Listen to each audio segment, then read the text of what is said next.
Magandang araw kaibigan! Tuloy po kayo sa Felicidad's Channel. Sa mga kwento ng buhay at pag-ibig na hinalukay sa natatagong baul ni Felicidad. Pero bago po tayo magpatuloy, huwag niyo pong kalilimutan na i-like ang video, i-subscribe ang channel, at i-click ang notification bell para lagi kayong updated sa mga parating pa na upload.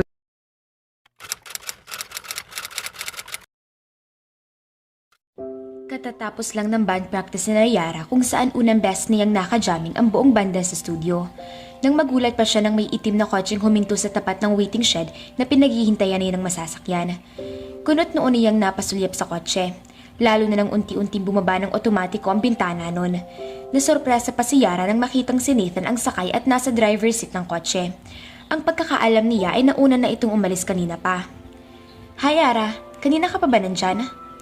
Hindi pa naman, mga ilang minuto pa lang naman ako naghihintay dito. Pumasok ka, ihahatid na kita sa kung saan ka man pupunta. Hindi ba nakakahiya sa'yo? Baka may lakad ka pa't makaistorbo lang ako. Huwag kang mag-alala tungkol doon. Hindi sana ako nandito ngayon kung may importante akong lakad. Salamat sa pag-aabala. Don't mention it. Hindi mapigilan ni Yara na mapabuntong hininga habang nakatitig siya sa profile ni Nathan na abala sa pumamaneho. Ang gwapo talaga nito, lalo na kapag nakangiti. Pagdating kasi sa trabaho ay seryoso talaga. Talagang nakafocus ito sa musika ng banda nila. Akala ko kasi ay kanina ka pa nakaalis kaya nagulat ako nang biglang huminto ang kotse mo sa tapat ko. Malapit lang rin kasi yung pinuntahan ko kanina kaya napadaan pa kita rito. So, saan bang punta mo? Pauwi na ako sa bahay. Napatungo-tungo naman si Nathan. Pagkatapos ay sandali itong napasulyap sa relo. Gusto mo bang mag-early dinner tayo? At pagkatapos ay tumingin ito sa kanya bago ibinalik ang tingin sa daan. Medyo nasorpresa si Yara sa imbitasyon ni Nathan sa kanya dahil out of the blue ay iniyaya siya nitong mag-dinner. Bakit? Anong ibig mong sabihin bakit? Bakit mo ako bigla-biglang inimbitahan na mag-dinner kasama mo? Nagugutom na kasi ako. Ikaw din yata, lalo na't matagal din ang naging practice natin kanina. Naisipan kong kumain kaya inimbitahan na rin kita. Bukod sa mas masarap kumain kapag may kasama. Naiintindihan ni Yara ang tungkol sa huling sinabi ni Nathan dahil walang hindi yata nakakaalam sa buong Pilipinas ang nangyaring trahedya sa pamilya nito. Kaya naman ito ang nakababatang kapatid nito na lalaki na lang ang natitirang magkapamilya sa mundo. Bakit naman akong naisipan mong isamang mag-dinner? Dahil ikaw na ang nandito na pwede kong yayain. Paano girlfriend mo? Bakit hindi siyang imbitahan mo? Wala akong girlfriend. I-dinideny mo na girlfriend mo yung nakuha na ng pictures sa magazine na kasama mo nung nakaraang buwan sa isang music event? Hindi ko siya girlfriend. Naglambingan kami at nag-dine out saglit. Mabuti naman habang tumatagal and she knew the score between us back then. Kipit balikat na paliwanag ni kanya. Nawalan kami ng contact almost 2 months ago at nabalitaan ko may kadate na siya sa ibang lalaki. So, kaya naman naisipan mo na akong isama mo na mag-dinner dahil wala kang kafling ngayon. Magdi-dinner na lang? Kung ayaw mo akong samahan, ayos lang. Ihahatid na lang kita sa inyo. Pasensya na. Gusto ko lang makasiguro na walang magagalit o susugod sa akin oras na mabalita na nag-dinner tayo magkasama. Alam naman natin pareho na walang nakakatakas sa mga chismis, lalo na at kilalang personalidad ka rin. I'm sorry too. Kung na-upset kita, ayoko lang naisipin mo na obligado kang sumama na mag-dinner kasama ko. Fine. I'd love to have dinner with you. Basta walang aaway sa akin ha. Hindi mo kailangan mag-alala sa bagay na yan. They ended up having dinner at Overview na matatagpuan sa Forbes Town Center sa Taguig. The place looks intimate, laid back and classy. Tamang-tamang iyon sa tulad ni Nathan na gustong magkaroon ng privacy kahit minsan. Dahil mas nakafocus ang mga customer ng naturang bar o restaurant sa pagkain at sa kadik ng mga ito. Kaya naman walang masyadong nakakapansin kay Nathan. At kung meron mang nakakakilala kay Nathan, ay kontento na mga iyon sa pagpapalitan ng ngiti, tango o pagbati dito. Kaya naman na-enjoy nila na masarap ang pagkain nila. Yara was really enjoying the dinner and Nathan's company. Kung kumilos at magsalita kasi ito ay parang isang ordinaryong tao lang at hindi isang vocalist ng isang sikat na banda na galing sa mayamang pamilya. Isa pa, sa nagustuhan niyo rito ay ang pagiging attentive nito. Kapag may sinasabi siya ay nakatutok talagang atensyon.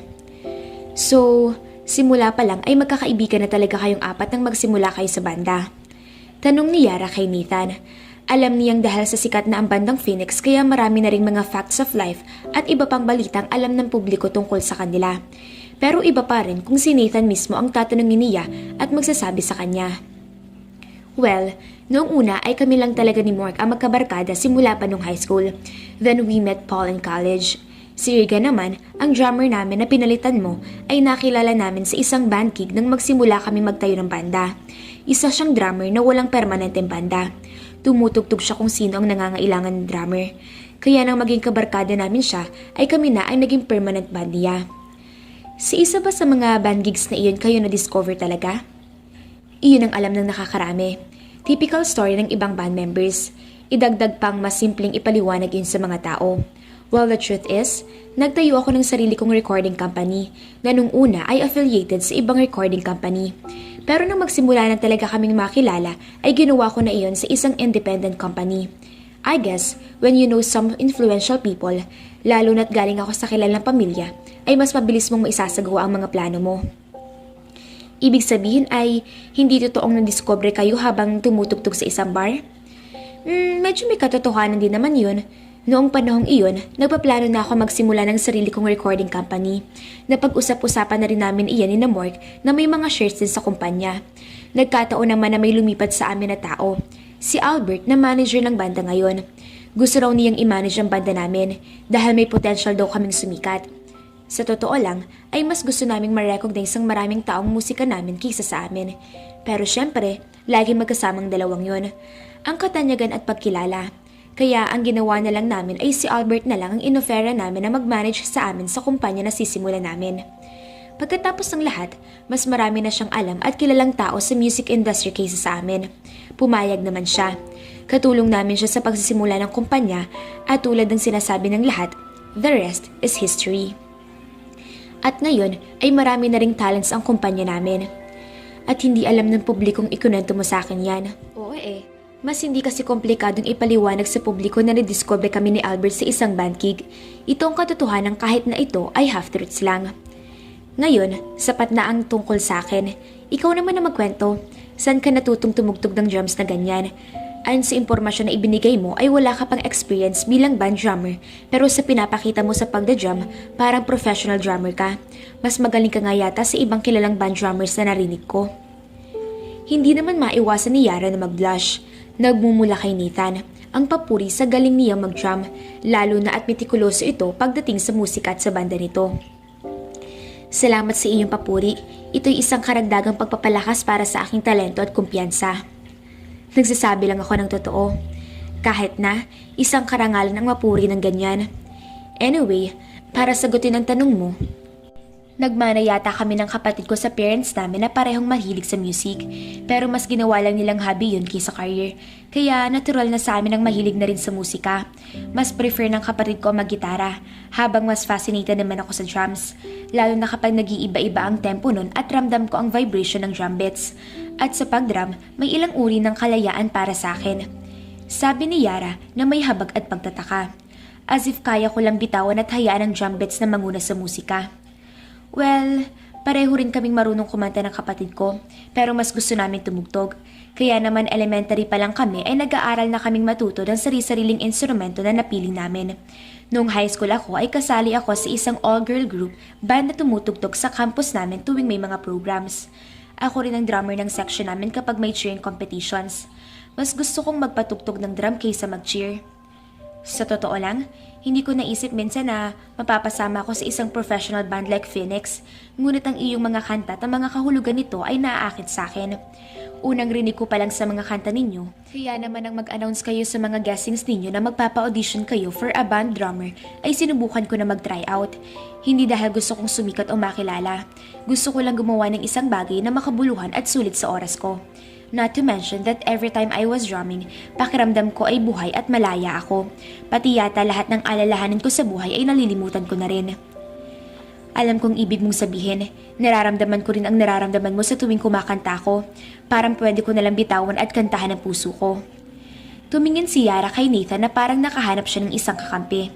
Nagbahagi sila ng isang misteryosong tingin na tila ba may pareho silang sikreto na sila lang ang nakakaintindi at wala ng iba pa. Para bang pareho silang nakatagpo ng magkamag-anak na espiritu sa isa't isa. Tahimik na itinaas ni Nathan ang kanyang baso ng alak at sinabing, "Sa banda natin. Sa banda natin." Ulit naman ni Yara. "Salamat sa dinner. Nag-enjoy din ako na kasama ka." Nakangiting sabi rin ni Nathan. "Siguro, dapat natin gawin ito muli sa susunod. Hanggat maaari, kapag hindi tayo masyadong busy. Ito ang unang beses kong makipag-dinner date sa isang babae na malaya akong nasasabi ang gusto kong sabihin. Malaya at komportable ako sa'yo." Dahil siguro hindi naman isang romantic date ang dinner natin, wala kaming inaasahan sa isa't isa at nagsisikap na maggustuhan sa isa't isa. Dalawang tao na ang gusto lang ay kumain at mag-usap. Wala tayong expectations sa isa't isa. Tama ka, kapag iba kasi ang ka-dinner date ko, pakiramdam ko, masyado sila nag-e-expect sa akin. At iyan ay nalalagay sa akin ng matinding pressure, lalo na't nasa banda ako. Kadalasan, sinusubukan nila i-stereotype ako. Stereotype ka? Paano? Alam mo na, akala ng karamihan na kapag nasa banda ka ay kabi-kabila na ang babaeng ka-date mo dahil marami akong lugar na napupuntahan para tumugtog. At pagkatapos ay iniisip ng mga babae na siguro isa sa kanila ang makakakuha ng ultimate attention ko. Alam mo yun, isang lalaki sa isang banda na may bad boy na imahe na nagpapaamo ng isang espesyal na babae. Parang pang nobela, di ba? Kaya naman may iba akong nakakadate na iyon ang expectation sila, na sila na ang magpapaamo sa akin. Well, ikaw ba? Isang uri na bad boy na naghihintay para sa isa?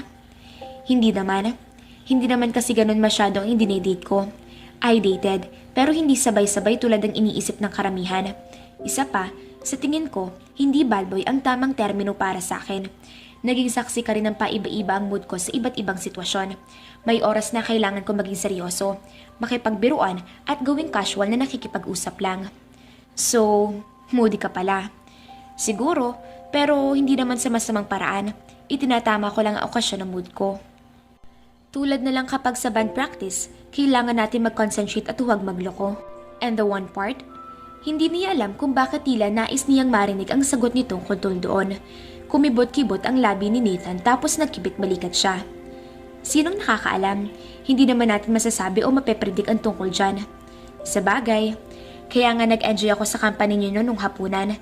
Hindi mo inaasahan ang mga bagay na iyon mula sa akin. Kaya naman madali ako magsalita at kumilos. Siguro ay isang factor na doon ang pagiging isang banda natin. Ibig sabihin, hindi mo lang ako nakikita stereotypically. Tulad ng ibang mga babae. Dahil nakikita mo ako sa natural environment ko kung paano talaga ako makipag-interact sa babae, sa mga tao, lalo na sa mga mamalapit sa akin. So, ang sinasabi mo ay komportable ka sa akin, kaya naman magaan ang pakiramdam mo para sabihin sa akin ng mga bagay na hindi mo natural na sinasabi kapag nakikipag-date sa ibang mga babae. Tama. I see. Natutuwa ako sa nararamdaman mo na makakapagtiwalaan mo ako sa mga bagay na ito. Parte ka na ng banda at palagi mo na rin akong makikita kaya sooner or later ay makikilala mo na rin ako ng husto. Banta ba yan? Hindi. Just a heads up. I bet it is. Gotta go. Kita-kits na lang sa practice. Ingat. Pahabol na sabi ni Yara nang papasakay na ulit si Nathan sa kotse nito. Sumaludo si Nathan sa kanya bago siya pumasok sa kotse niya at saka umalis. Mga ka-Felicidad, getting to know each other na ang peg ng ating mga bida. Si Miss Drummer at si Mr. Vocalist. Ano bang ibig sabihin ng pagyaya ng dinner ni Nathan? Abangan!